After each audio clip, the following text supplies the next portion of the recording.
But what they say is that as soon as a man overboard, you should stop the propeller. Coil the rope up. In trouble.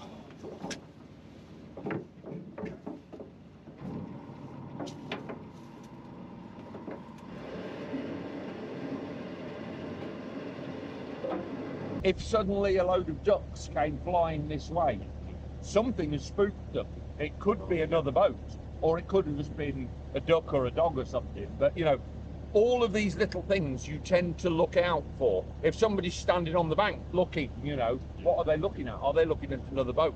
Are they looking at, you know, a bird or a dog or whatever? When you're on your own boat and you've just paid 15 grand for your new paint job, you ain't going to want to get into the bushes or anything. So, you know, I always say to people, if you've got the option of being in the bushes or being in the reeds, always go for the reeds. No, it's just the leaves drop to the bottom of the canal, and as we go along, we stir them up, and the flow of the water sticks them up and sticks them onto the prop. So in the autumn, you might be doing that a bit. Yeah, and it's only for about 6 weeks of the autumn. Have you ever come across it before, Caroline? No. Yeah. No. You'll get it a lot.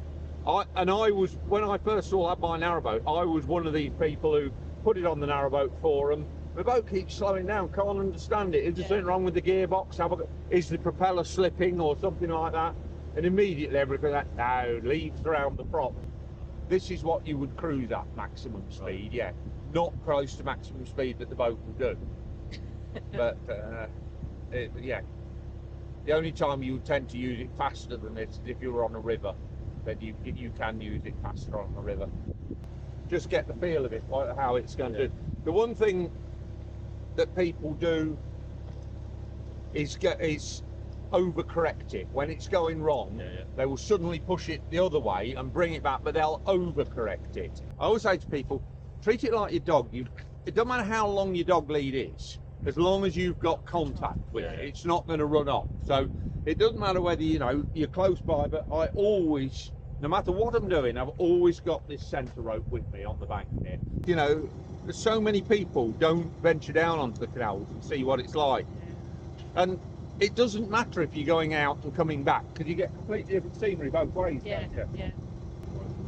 When we were coming through that swing bridge there, what would have happened if you were completely on your own? Yeah, well, yeah, I was going to ask, I don't know. You end up the wrong side of the canal. Right, okay. You open the bridge, you park your boat this side, yeah. you walk across the bridge, you open the bridge, now I've got to get back to my boat to get the boat through, because I can't get there. You know, in that case, you could have walked up around the pubs and the right way down to the next bridge and back again.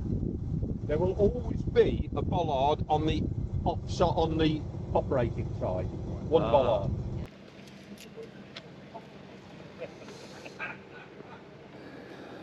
Simple as that, son. Simple as that.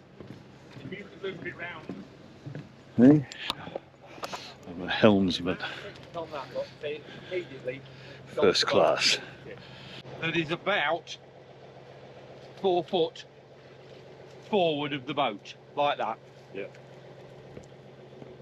Just loop your right line round it.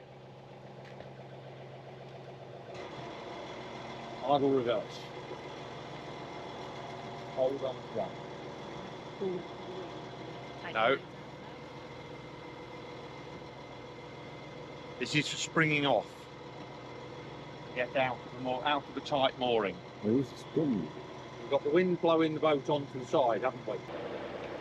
It gets you off the mooring.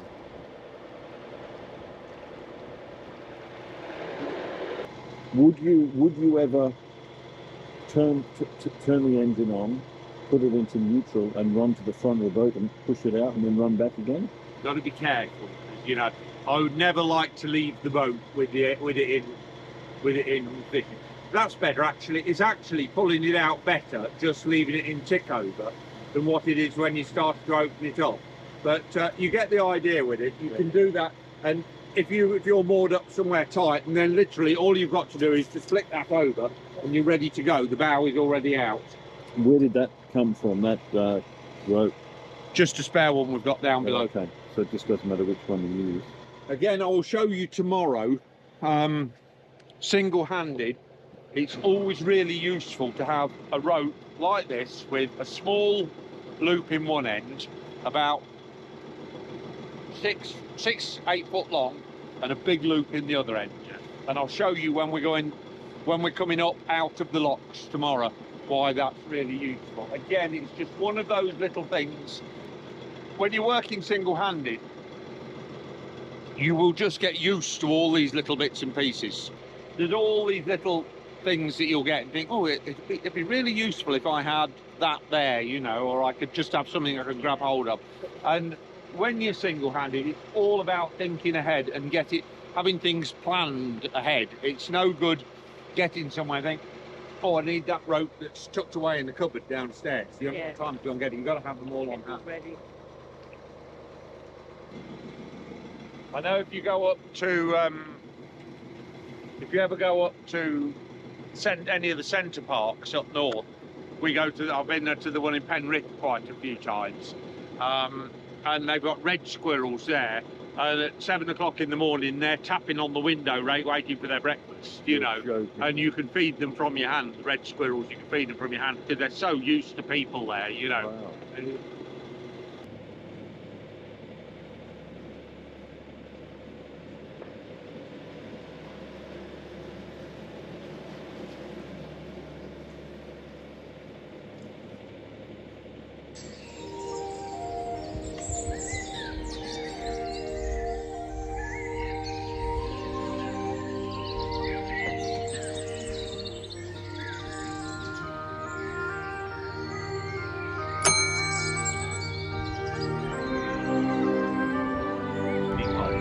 A lot of them will have a sign, that upside down U with the arrow, about now, sort of winding hole coming up, and then you know where they are. Unfortunately, our canal here, you have to just know where the winding hole is.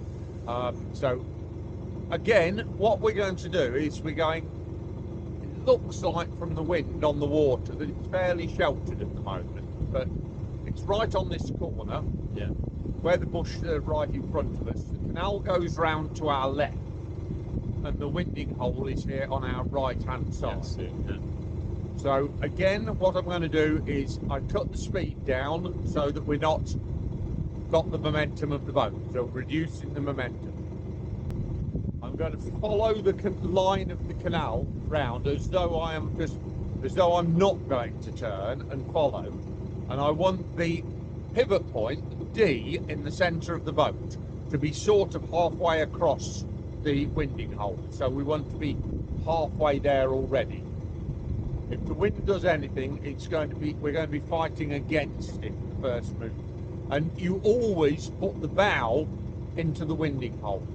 You would never do if you were doing this turn in a car, you'd probably go forward, reverse in, and come out.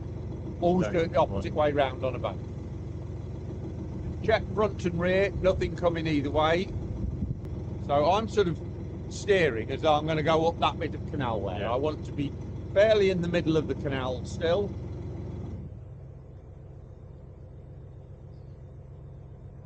And I'm sort of steering the boat, just drifting as though we're going to go up that canal.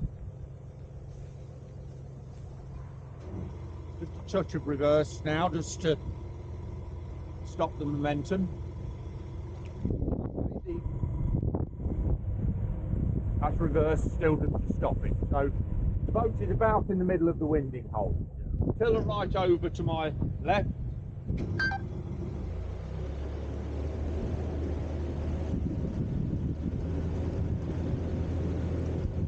And holding the tiller, same place.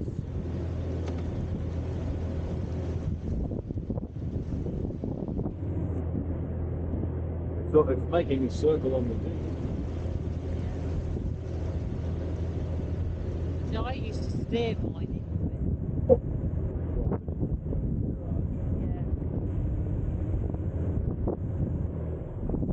Now into a bit of reverse. The boat is still moving clockwise.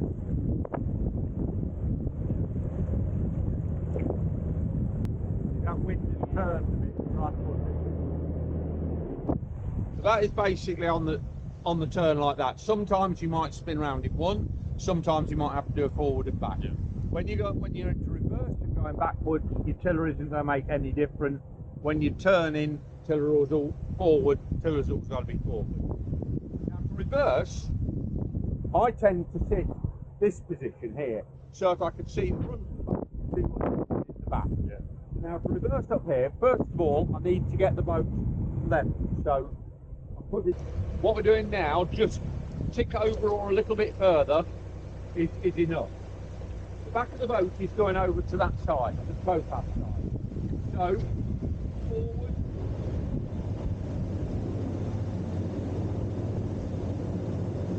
Corrects the boat, goes back into reverse. And even though I was going forward, the boat didn't move forward. It only served to correct it. The more you can do it while the boat is in the centre of the canal and there's got water underneath us, the better it's going to be. If you get to the side,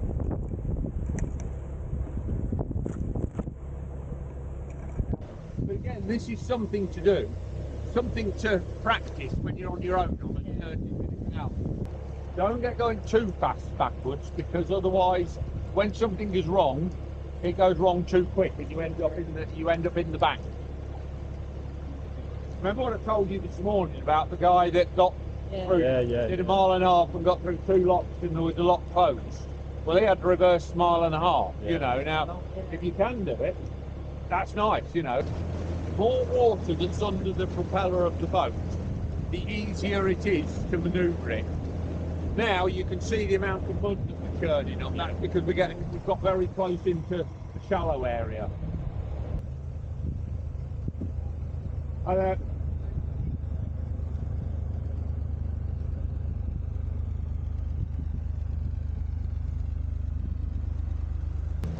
When any boat goes to it will pull you towards it.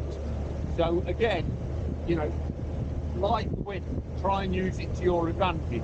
If you're waiting to come off a mooring and a boat comes past you, just sort of let it come past, and it will naturally pull the bow out.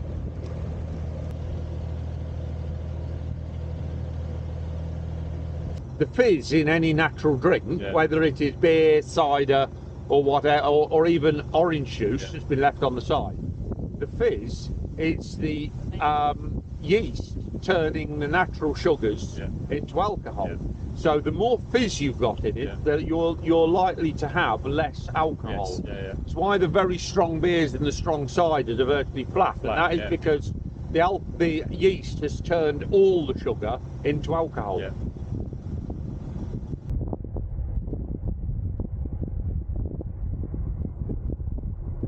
Your main problem, Greg, is speed.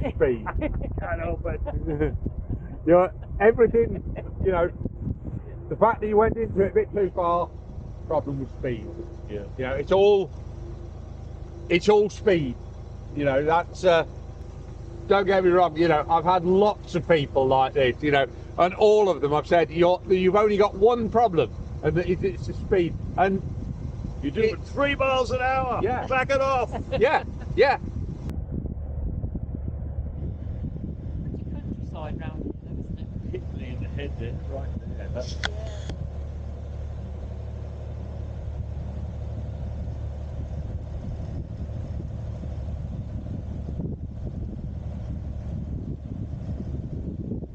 see the difference it makes, whereas we were moving across that boat, tiny bit more power, and it takes us forward.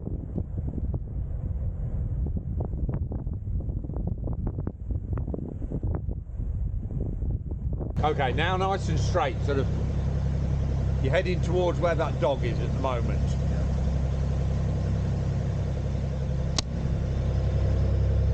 Slow, into tick over. Yeah, slow, tick over. That's it. support it to do on. But now I've been on it for a month, so I'm getting used. But it's just one job after another, you know, and you get something done. That's fine, yeah. You know what boat stands for, you don't? Bring out another 1,000. Yes. Yeah. So, new starter battery, complete new kitchen, new fridge, complete new bathroom, Yeah. you know, new inverter, new 12-volt system, new main system.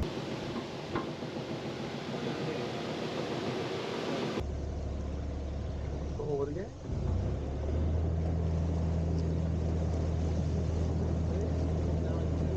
Let it carry on to see where. Just give it a little bit more, forward.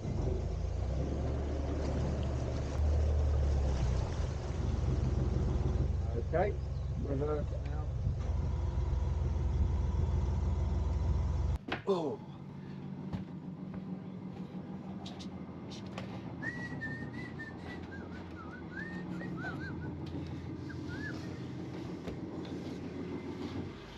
And that's it.